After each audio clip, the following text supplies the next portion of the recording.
Well, for starters, just the fact that that question can be asked to me is a game changer. Just the fact that number one best-selling book um, is even connected to me is just like it's still surreal. It's still like what? Wow. And I think it's interesting because being asked to write an acknowledgement for somebody else's book because you're a number one bestseller. That was a very cool moment. And just to see, the tagline after whatever I write, Hallis Eisenberg, number one, best-selling author. It's like, really me? Like, and then you like take a breath and you're like, yeah, 100% me. Like, I'm finally being noticed for these thoughts and these feelings and these ideas that I have that I know in my soul that I'm here for. Like I know I have this purpose. I know I have this mission. And listen, I've never been about the awards or the accolades. Back in 2018, I received an award as I forgot actually the name of the award, but I was basically the top New York City Department of Education social worker. It was Social Worker of the Year award. So there's 1.2 million New York City students, over 100,000 teachers, and probably two, three, maybe even 4,000 social workers, and I got the Social Worker of the Year award. Big deal, ceremony, mayor's office and everything. Was it a cool moment? 100%. But I've never been about the accolades. But what the accolades do, what the label does, number one bestseller, is it seems important to the rest of the world, right? So like it's like that allows you to be seen, and it allows like a level of marketing almost. It's like, cool, I got the award, right? Cool, I got the number one bestseller. Now, what's possible? That's always been my question. Like, what's possible with this? Because of Lucky Book Publishing, I have that accolade now, and now because of that accolade, the door's open. So I get to have the conversations that I've been having my whole life with so many people, but I get to do it now with a larger audience. Now that larger audience spills over to a bigger audience. And that is what being a number one bestseller um, means to me. It's opportunity, right? Um, I see my light. Like I know how awesome I am. I know what my purpose is. I know what my connection is to the universe. I love who I am. And now, because I have this number one bestseller, I get to show other people that they have the same thing. Whatever their dream is matters. Whatever their life goal is, that matters. However they see the planet, and whatever they want to put into it to move it forward matters. Whatever they're struggling with, they can get through. And and now this number one bestseller allows me to have that conversation in even larger capacity. I think the one piece of advice that Samantha and Smar have given me that has changed the way I see the book or the brand.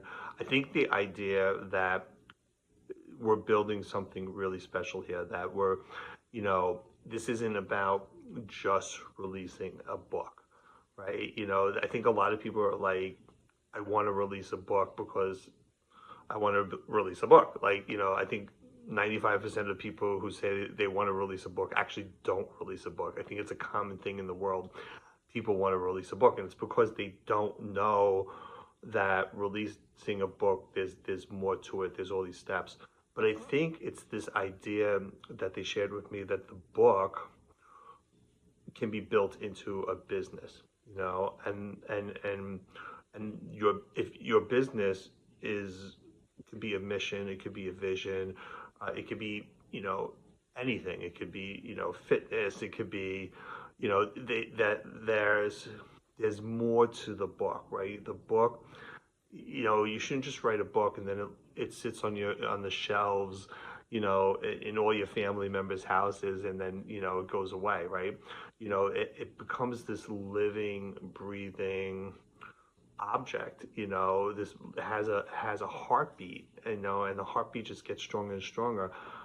They taught me that, and they taught me that there's a lot of possibilities that you don't think about, when you write a book. And they taught me patience.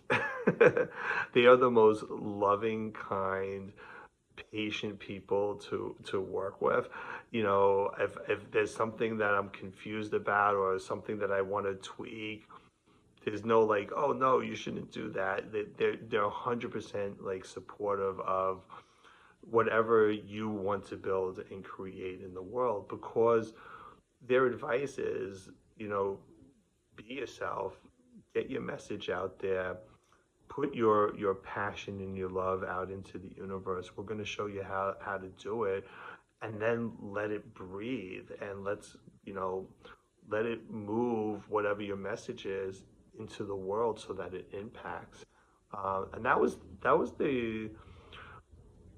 the advice, and I think that's their heartbeat. I think that's their mission. And every bit of advice that comes along, there's layers and layers and layers. The preparation that they give you, the education that they give you, just thinking about things about the type of audience that you want to reach, the avatar, the messages, how you want to break down the book, the editing, the support is just endless, and each one of those areas have a series of good advice on how to tackle, but it all comes to that same message that I started this conversation with, which is, we're going to make this book this breathing, living object that is different than other books, and will be your business card. It will be your power in the world, and we'll use it to get you out there and shift the planet. I think the thing that surprised me the most about being part of the Lucky Book Publishing community is that there was a community, and it was not just a community, it was regular meetings, and in those meetings there was support, and then outside those meetings there was a community that was like, hey, I want to buy your book, and I want to meet with you, and I want to talk with you. And even that alone gave me opportunities for a podcast guest on my show, and myself being on their podcast. There was a community of support. It was like, there's no competition, there's no egos. It was like, hey, you're doing something in the world, I want to support you, and vice versa. That was really surprising. I don't think I've ever seen, or I've never heard of a publishing company that actually, and I don't know if Lucky Book does this on purpose, but it seems to be like they attract authors that have a message and want to put that message into the world. And all of these messages are there to impact the world. Like, no one person can save the planet. It's a collective effort, right? It's a collective effort to not just save the planet, but to elevate and move humanity forward. And it's like Lucky Book has become this community hub of all these forward mind thinkers coming together just to put that message, or all of their messages, collectively into the world. And we see that, and the community sees that, and we're just all like lifting each other up and saying, let's do this together. And that's actually, I think, rare. Like, I don't know if there's a business model that exists like that anywhere in the world, or definitely not in the publishing world. So that surprised me, and that's actually really a cool thing to be a part of. There's many moments at Lucky Book Publishing that, with their community, that I met, that has been uplifting and exhilarating and really, really very, very powerful. And God, I don't want to leave anybody out, but I think one of the best moments I had was with Shelley Murdoch, when I met with her at the conference at Times Square. And she's very much into fitness, and that was the second time I met her. I met her at a Lucky Book event in the city when I was walking around with walking pneumonia, but I wanted to be at that event so bad because this publishing company is so amazing that I was like, I need to be at this event, right? So I went sick as a dog, and I met Shelly at that event, and she was billed as this like 65-year-old like fitness instructor, but she doesn't look 65. She looks like she's like 40 years old because she's in such great shape. And she knew about my health struggles. And once I did my signature speech, like she came to me and we started talking about exercise and fitness. And she started to talk about her books and what she wants and believes in the world. And from that moment on, I changed the way I saw working out and getting fit and getting into shape. And it was like my mindset had shifted. And I've been working on that ever since that meeting with Shelly. So that was really awesome. Then I met Nadia Kraus. Nadia, who's also releasing spiritual books, and I believe she's from Germany. And that was really cool because we talked about some comparisons between how she saw spirituality versus what was in Whispers in the Rain, and that was kind of a really amazing conversation. And what I really loved about that conversation is I invited her onto my podcast, and she said to me then she used to have a podcast, and she's now inspired after our conversation to maybe start up her podcast again. Fast forward now, she has started up her podcast again. She's already had 4 guests, and she's bringing me onto her show now. So that's actually really, really cool. It's another example of how this community like inspires and supports one another. And just every author I meet is just, you know, incredible. I had Danielle on the show. Like I just really inspirational, the work she's doing in education with parents. And yeah, it's just been amazing. Everybody's amazing. If I had to describe Lucky Book Publishing in a single metaphor, maybe it's the musician in me, but I think rock star, but more than rock star, I think icon. I think legendary. There's been a lot of focus in the rock and roll world lately with some new this new young person coming up. His name is Youngblood, working with Steven Tyler, who is the lead singer from Aerosmith, who's 77 years old and has done some really epic performances lately after Ozzy Osbourne's death.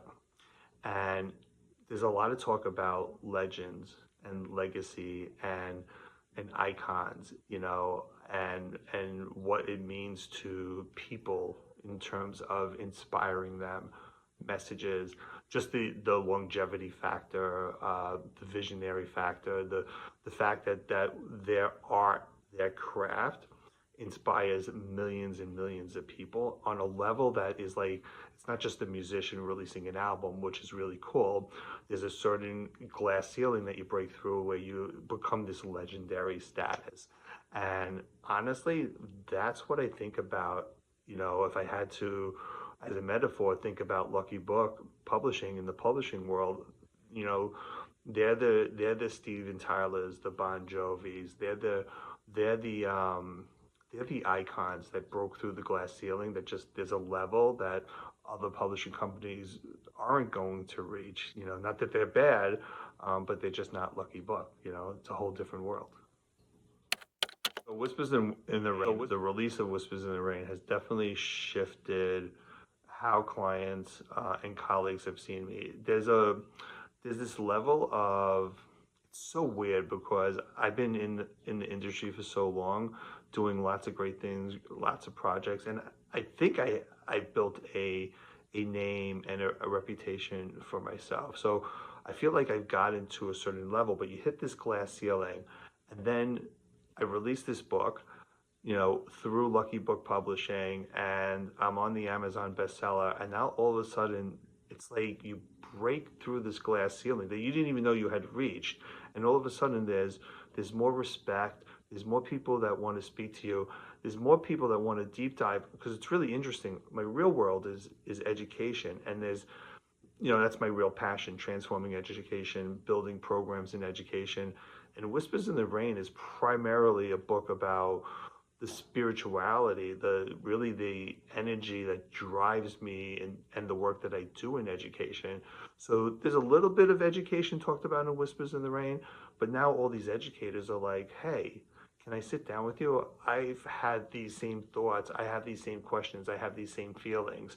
So there's a lot more openness. I feel like I've always been approachable, but it seems like more people want to approach me now. And it's really interesting how many people have come up to me and said, hey, like I've always wanted to release a book. I have all these notes. Can you help me? And I'm just like, go speak to Lucky Book. you know. So yeah, it's been a wild revelation, and I just feel so blessed. There is no doubt that this book has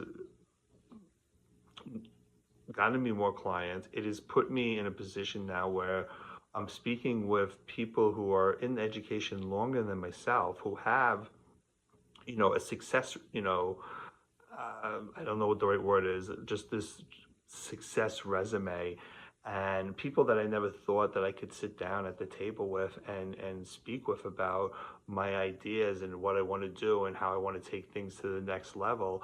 And they're saying, hey, come to our table. The folks over at University of Connecticut, I never thought I'd be a keynote speaker at their education conference.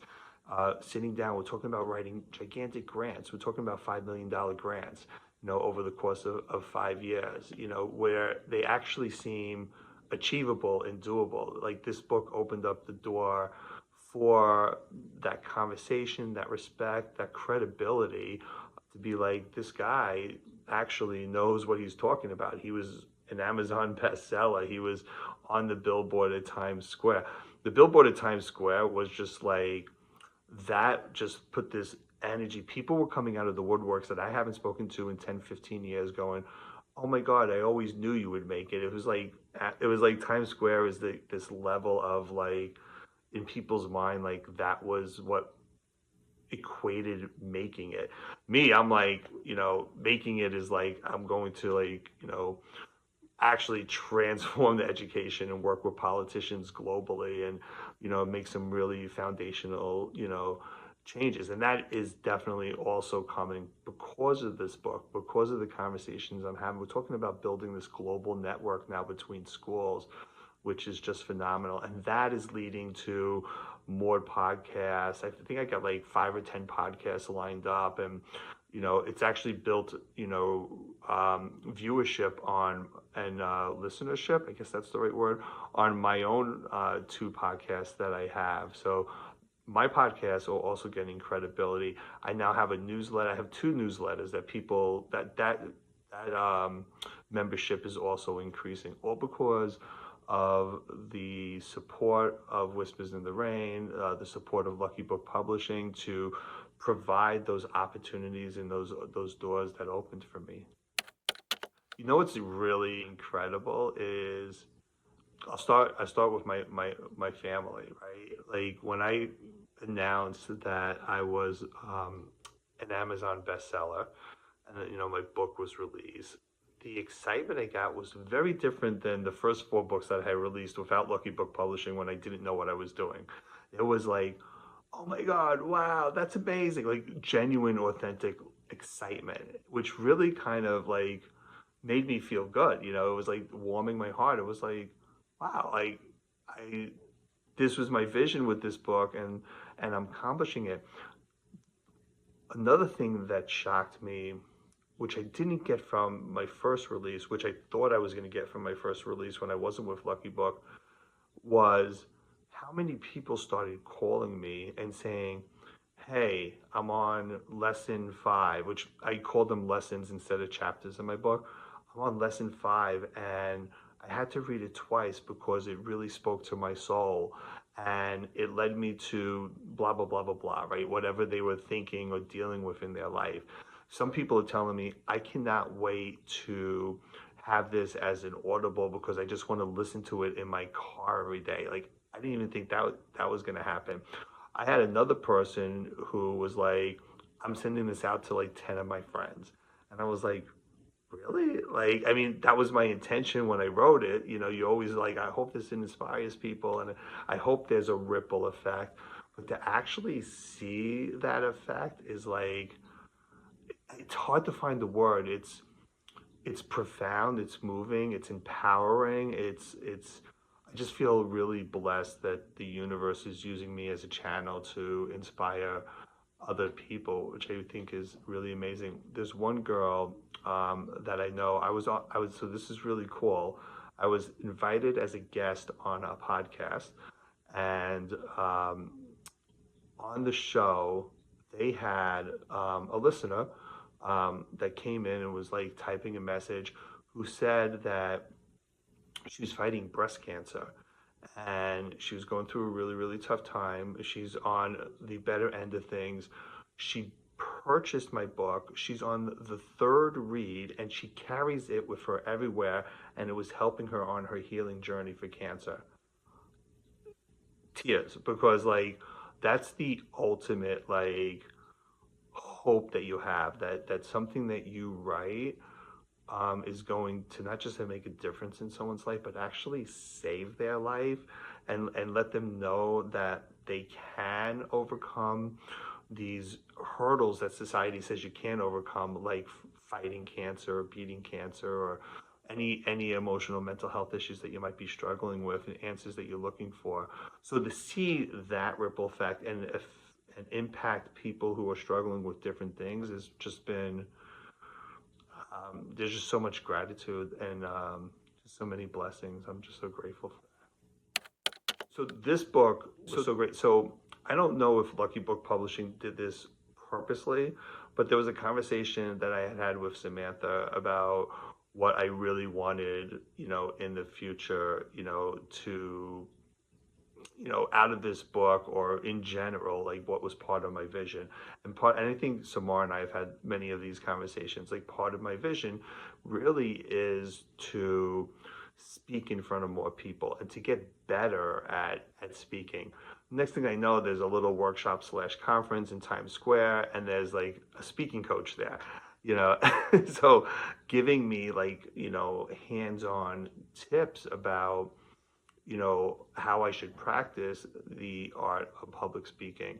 So I've been practicing, and the first speech I did there, everybody there was so gracious. Oh, Hal, you did a great job, great job, great job. I felt like it was me speaking to some of my students that like needs a lot of improvement, but you still tell them that they did a great job. And I knew there was a lot of areas that I needed to work in, and I got so excited by even just having that opportunity to speak in front of people that it motivated me to practice more. And I've been practicing my signature speech, and I have so much clarity around that speech. And as I've been practicing, I've been tweaking and like, this has to change. And your mind starts to shape around your message. It shapes around the vision that you have, and your speech ends up like the craft starts to get better, and you're like, wow, okay, so like I know like I needed to deliver it this way. And I'm sure the more I do that signature speech live, like it'll get better and better, and I'll keep tweaking. So there's a lot of clarity around that. Then when I got the keynote booking at the University of Connecticut because of the book, there were so many people there that were also like, oh, can I take a picture with you with the book, and can you autographing books is like, wow. Like, that's such a cool like thing when people genuinely want like a message from you. So that was awesome. But because of that booking, that led to conversations with people who are doing incredible things in education around the globe. And that led to me having some more clarity on this framework that I've been building for years. I won't go into that because that's a really long conversation, but I've been building this, transformational education framework, for years. And there were a couple of holes in it, pieces missing that these educators were able to fill in. And I got so inspired that I started writing, in rewriting that framework. All of that clarity would not have happened if I didn't have this book release, if I wasn't invited to the table. There's like this domino effect. One thing happens because you have a publishing company that believes in you. And now you have this book that becomes your business card. and then you get this booking, and now the booking gives you even more clarity around your vision, and now your vision is starting to come a lot to life. And before, people used to say, "Oh, you're an idealist, like that's never going to happen," and now I'm like, and maybe at one point I believed it. I was like, maybe it won't ever happen, but now it's 100% happening, and I owe that opening and that opportunity and all that gratitude to Lucky Book Publishing. My big idea before writing Whispers in the Rain was the experience that I had prior to writing Whispers in the Rain. I had released a book called Beautiful Souls, and I did it on my own, and I made so many mistakes. It was crazy, and the mistakes are endless. I had four books piled into one. I edited it 1,000 times. There's still mistakes. The layout, when it printed backwards and it reversed numbers. I have no idea how I did that. It just, the mistakes went on and on and on. So I was never going to write a book again. I mean, I love the fact that I had released a book that I ended up splitting up into four books. Literally, my first book was longer than War and Peace. Like, I don't know what I was thinking, right? So, fast forward, when Whispers in the Rain was birthed out of me, I was like, I don't want to release a book, And then I met Samar at Lucky Book Publishing, and like everything just like changed for me, and I was taken care of. Everything was explained to me. They didn't pressure me. They took their time with me. I shared my mistakes. They went through everything. They went step by step through the whole process, and I learned not only all the mistakes I made, but I learned so much about the publishing industry that I didn't know about. So I'm so grateful that I found them. If my book had one message that I wanted every reader to receive, the message is simple, is that your life matters, that you have a light inside of yourself that you just need to trust and turn on. And we're all in this together. We're all on this journey to love and enlightenment. No one is better than anybody else. We're just all trying to figure out this human thing called life, and you matter. So that's the one message I hope everybody takes away from this book. Whisper in the Rain has opened up so many windows of opportunity, and I say that in quote because that's actually the name of my nonprofit company. And Lucky Book, working with them, has opened up so many opportunities. I mean, for starters, when the book went bestseller on Amazon, I just never even imagined that was possible. And it brought a community together. And within that community, I started getting phone calls. Hey, could you be on my podcast? Prior to that, I've been trying to build a brand for myself. I've been trying to get out there, and it's been very, very difficult because the podcast world, social media world is all saturated. And all of a sudden I had this book, and it became like a business card for me. And all of a sudden, like, I was getting phone calls, and Amazon bestseller, never imagined that. Podcast phone calls, never imagined that. But when I ended up going to Times Square and seeing my face and book on the billboard, I can't even explain that. So I'm a New Yorker, right? So I was like, oh, cool. Like, I found out a day or two before, like, it's going to be on Times Square. And I was like, all right, that's cool. Like, whatever. Because I'm so immune to the hype of Times Square, right? And then I got there and I saw my face on the screen, and this energy just came over me, this pride and this love, and I was like super excited about the next steps. Started booking workshops. I got a keynote speaking booking on at the University of Connecticut for an education conference. I'm now speaking in Miami at a national leadership conference called Global Vision. So all these opportunities are coming up that I don't believe I would have had before without Whispers in the Rain and without the support of Lucky Book Publishing. And there's a lot more to come.